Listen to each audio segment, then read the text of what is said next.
तो जैसा कि मैंने आपसे बताया कि स्टेट का क्या रोल होता है, स्टेट का और दिल्ली का स्टेट का क्या रोल होता है, मैंने आपसे बताया, ठीक है। अब क्योंकि मैं ये ऑथेंटिकली बता रहा हूँ, मैं हवा में बात करूँ सही नहीं है, ठीक है। या मैं तो स्टेट और दिल्ली का ये सेंटर है, ठीक है। जैसे जैसे पंजाब में प्रॉब्लम 84 में, तो वहाँ की डिसमिस कर दिया गया गवर्नमेंट को, 10 साल प्रेसिडेंट को, कश्मीर में 10 साल स्पेशल आर्मी आर्मी पावर था, मणिपुर में एक समय था, हर जगह जहाँ जहाँ भी कुछ होता है तो उसको स्टेट को डिसमिस कर दिया जाता है, उस गवर्नमेंट को। ये 356 है, अभी तो वो आया नहीं, 173 पे ही हूँ अभी भी। तो ये तो देखो स्टेट की स्टेट में दो डिवीजन होता है, लेजिस्लेटिव असेंबली है और ये बहुत अच्छा पॉइंट लिखा है, abolition and creation of legislative council in state. तो लेजिस्लेटिव काउंसिल है, duration the qualification of membership है, तो rights of governor to address send messages in house of parliament, right to address the governor, ठीक है। ये चीजें हैं, ठीक है। Official officers of the state legislative, हाँ, vacation and resignation of the speaker, power and duty of the speaker. तो speaker तो मैं देखो वही चीज है जो पार्लियामेंट के साथ है, कि एक गवर्नमेंट समझ लीजिए यूपी में समाजवादी पार्टी हो, बिहार में आपका कोई गवर्नमेंट हो, ममता बनर्जी जी बंगाल में हो, चाहे कोई गवर्नमेंट हो, ये तो लोकल पार्टी है, कांग्रेस समझ लो हो, तो जो भी वो वहाँ की स्टेट गवर्नमेंट है, वो उसके पास एक बहुत फंडामेंटल रोल होता है स्टेट गवर्नमेंट के पास, ठीक है, देश उस स्टेट के, ठीक है। तो उसका ये पूरा लिखा हुआ है कि स्टेट गवर्नमेंट के पास, मैं एक मोटा मोटी चीज समझा देता हूँ आपको, जो तो आप समझ जाएंगे। जो चुनी हुई गवर्नमेंट है उसके बाद उसके पास जो है, और जो जो समझ लीजिए आईएएस ऑफिसर, सबसे आईआईटी से पढ़ा हुआ आईएएस ऑफिसर सबसे बड़ा पावर, उसके जो पास पावर है उसको एग्जीक्यूटिव पावर कहते हैं, जो कार्यवाहक अधिकार या कार्यकारी अधिकार कहते हैं। लेकिन जो गवर्नमेंट है, जो चुनी, जैसे आप देते इलेक्शन जीत गई, उसके पास डिस्क्रिशनरी विवेकाधीन अधिकार है। तो अगर आप मुझसे पूछे तो एक नॉर्मल जो गवर्नमेंट और एक आम आईएएस का जो पावर का रेशियो है, या गवर्नमेंट और एक आम गवर्नमेंट, एक बड़े हाई लेवल गवर्नमेंट सर्वेंट और एक इलेक्टेड गवर्नमेंट, तो वो 90:10 का होता है मेरे हिसाब से, क्योंकि डिस्क्रिशनरी पावर बहुत बड़ी चीज होती है, कि उसको विवेकाधीन अधिकार है। वो एक एक जो भी एक आईएएस भी हो, आईपीएस भी, वो सर्वेंट है, इंडियन पुलिस सर्वेंट, ठीक है। मैं आपको तो ये है, तो वो सिर्फ कि गवर्नर को, वो गवर्नर को हटा तो नहीं सकता, हाईएस्ट कॉन्स्टिट्यूशनल से गवर्नर दिल्ली भेजती है। लेकिन सेकंड पार्ट है कि डिप्टी स्पीकर को चेंज कर सकती है गवर्नमेंट, हाँ, उसके पास पावर है, ये है, ठीक है। और फिर क्या है, वैकेशन एंड मतलब सब चीज, डेप्यूटी स्पीकर हो, स्टेट का कोई लॉ एंड ऑर्डर हो, स्टेट में कोई इश्यू हो, कुछ भी स्टेट का जो क्या है, स्टेट में कोई कोई लैंग्वेज का इशू हो, कोई रिलीजन का इशू हो, कोई कास्ट का इशू हो, तो ये सारी चीजों पे जो लोकल डिसीजन है वो आपकी जो है ले सकती है आपकी आपकी elected government of the state, ठीक है।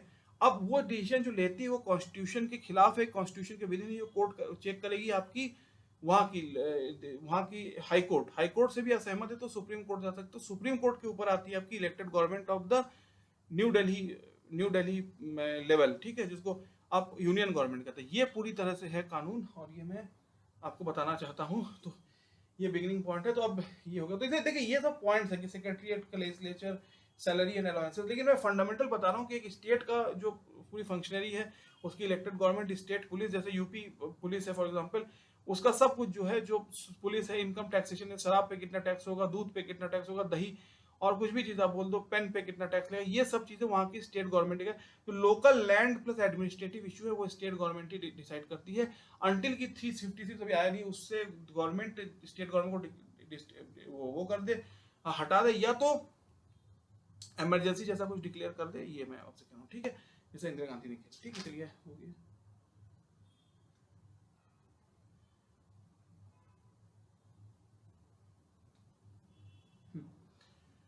मैं पॉइंट्स को मैच करता हूँ, ठीक है। चलिए जल्दी चलिए, अब conduct of the business, oath of the members, voting, हाँ, वोटिंग इन द पावर, मतलब कोई भी लेजिस्लेशन, जैसे अब कश्मीर पे क्या इशू हो, कश्मीर पे भारत का क्या स्टैंड होगा, वो जम्मू कश्मीर का, या समझ लीजिए पंजाब की स्टेट गवर्नमेंट तय नहीं कर सकती। जम्मू कश्मीर पे भारत का क्या स्टैंड होगा, न्यूक्लियर पे भारत का क्या स्टैंड होगा, ये सिर्फ और दिल्ली की गवर्नमेंट डिसाइड कर सकती है। तो हर स्टेट का एक, हर हर जो है स्टेट असेंबली, इसको आप चुनी हुई गवर्नमेंट कहते हैं, सिक्किम की हो, यूपी की हो, कोई भी हो, उसकी एक लिमिटेशन ऑफ पावर है, ठीक है। वो ये नहीं तय कर सकती भारत की न्यूक्लियर पॉलिसी, स्पेस पॉलिसी, और कश्मीर में भारत का क्या कहना है, वो सिर्फ दिल्ली की गवर्नमेंट तय कर सकती है। वो स्टेट में इतनी वो नहीं है, स्टेट में क्या कर लीजिए, इतनी इतनी एबिलिटी नहीं है, पेश होने के नाते मैं आपसे कह रहा हूँ कि स्टेट ये तय कर सके कि है।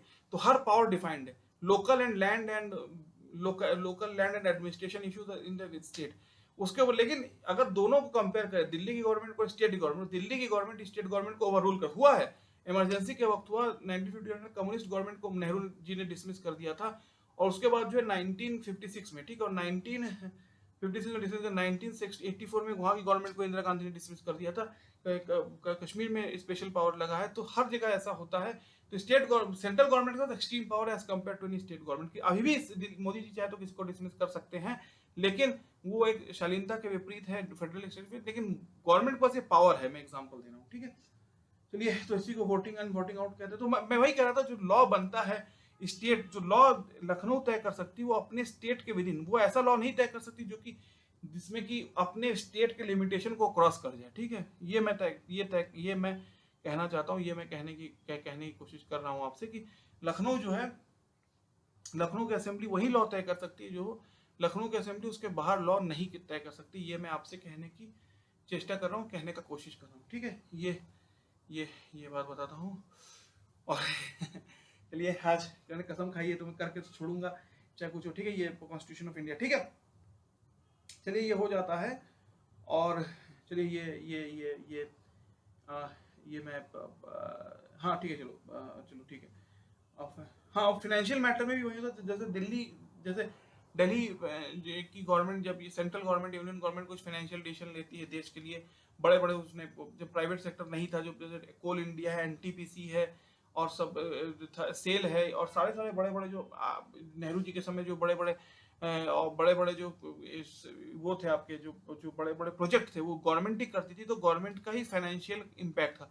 लेकिन जब से लिबरलाइजेशन और ग्लोबलाइजेशन में बाहर की कंपनियां थी, तो है तो पूरा इंडिया गवर्नमेंट ऑफ इंडिया के अंडर में, लेकिन बाहर की कंपनी जो आती है उसको टैक्स देना पड़ता है, उसका वर्क होता है, ठीक है। तो गवर्नमेंट फाइनेंस को कैसे टैक्स, तो टैक्सेशन ही मेन प्रोसेस है कि गवर्नमेंट टैक्स कितना तय करती है। सिंपली शराब और बर्गर के ऊपर बहुत टैक्स होता है, दूध और चावल और चीनी के ऊपर बहुत कम टैक्स होता है, ये गवर्नमेंट तय करती है, ठीक है। मैं बता देता हूँ, ठीक है।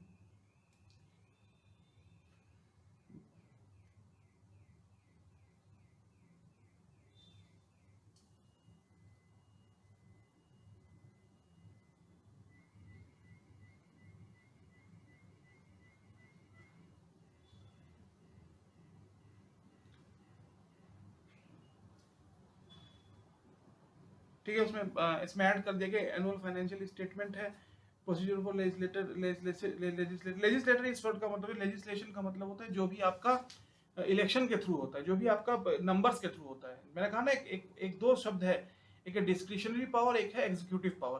तो डिस्क्रिशनरी पावर जो है वो सारी आपकी गवर्नमेंट, इलेक्टेड गवर्नमेंट के पास है, विद इन लिमिटेशन। जैसे स्टेट की लिमिटेशन है, वो state with in specific. Maharashtra की गवर्नमेंट ये नहीं तय कर सकती कि यूपी में बीफ बीफ पे क्या कानून बन सकता है, यूपी गवर्नमेंट ये नहीं तय कर सकती केरला पे बीफ पे क्या कानून बनेगा, यूपी गवर्नमेंट तय नहीं कर सकती तमिलनाडु पे शराब पे क्या लॉ बन सकता है। ये लिमिटेशन है गवर्नमेंट की, ठीक है।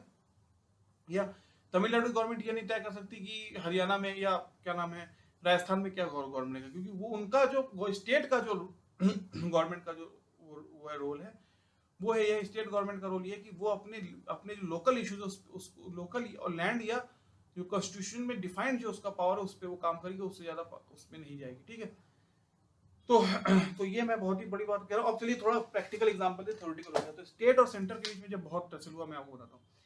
सबसे पहला स्टेट और सेंटर के बीच में 1959 में हुआ था, नेहरू जी के वक्त मोस्ट प्रोबेबली। तब कम्युनिस्ट गवर्नमेंट को नेहरू जी ने डिसमिस कर दिया था केरला में, ठीक है।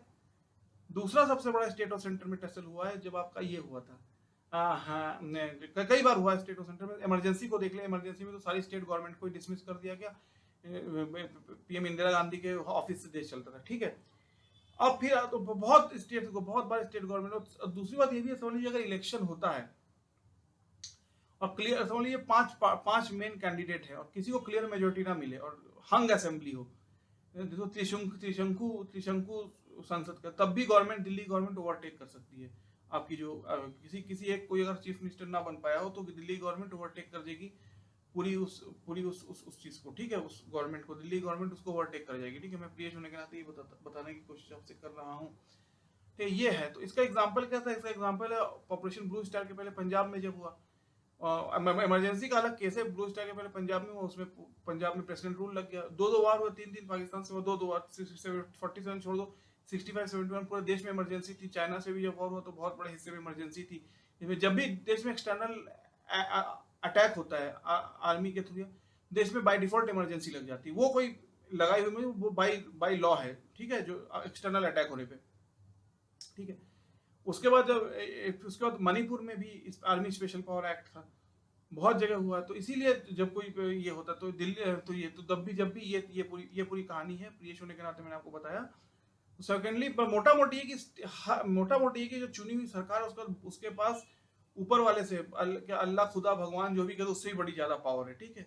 एक इलेक्टेड एक जो आईएएस या आईपीएस होता है, ठीक है, उसके पास पावर है, बहुत इज्जत है, लेकिन लिमिटेड पावर है उसके पास, जिसको एग्जीक्यूटिव पावर कहते हैं। उसके पास डिस्क्रिशनरी पावर है इलेक्टेड गवर्नमेंट के पास। अब पावर का बाई कैमरल स्ट्रक्चर है, दो दो दो दो धारा में पावर बहती है। एक पावर है जिसको अल्टीमेट पावर दिल्ली के पास है, एटॉमिक वेपन की पावर हो, इसरो की पावर हो, आपका जो है मैं आर्मी की पावर हो, और जो है फॉरेन अफेयर्स की पावर हो। और जो स्टेट्स के पास पावर है वो है आपका local law and order issue, law and order का इशू स्टेट के पास है। फिर आपका लोकल लॉ एंड ऑर्डर एक हुआ, फिर आपका क्या मैं कहता हूँ, हाँ, लैंड का इशू है, और लोकल इंटरनल स्टेट का बिजनेस जो है मोटा मोटी उसको उसको वो स्टेट गवर्नमेंट देखती है। लेकिन अगर कंपेयर को यूनियन गवर्नमेंट और स्टेट गवर्नमेंट, दिल्ली गवर्नमेंट और स्टेट गवर्नमेंट को, दिल्ली गवर्नमेंट स्टेट गवर्नमेंट को उखाड़ के फेंक सकती है एक बार में। ये हुआ है, और आर्टिकल 356 जो मैं पढ़ूंगा उसके द्वारा हो जाएगा, ठीक है।